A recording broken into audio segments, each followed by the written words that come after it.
Beda zaman ayeuna jeung zaman baheula keur kula leutiknya. Jadi zaman baheula mah eta lamun budak ceurik dikaluarkeunana naon sapu nyere jepret-jepretnya kana suku. Tapi budak kuarinya lamun ceurik dicombona naon ku indungna HP mun teu duit.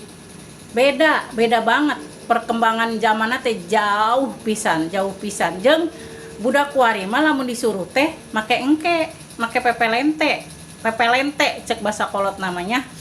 Tapi zaman baheula mah urang lamun disuruh ku kolot atuh gercap begitu saja gorowok langsung teangkeun titah ka warung indit.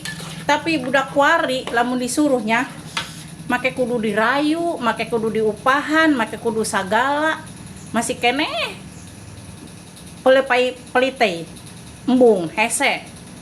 Tapi zaman baheula mah urang sieun ka kolotnya beda banget perkembangan anak. Pokona mah aya henteu nya anak batur nu kararitula coba komen di dieu. Eta ge ngomongkeun anak ula nya lain anak batur. Lamun disuruh teh ku indung, "Ke heula. Entar dulu nyampe ka ku indung di gaweannya." Tapi zaman baheula mah urang sieun ka kolot eta. Coba komen, aya henteu budak nu kos kitu nya, kos anak kula tah.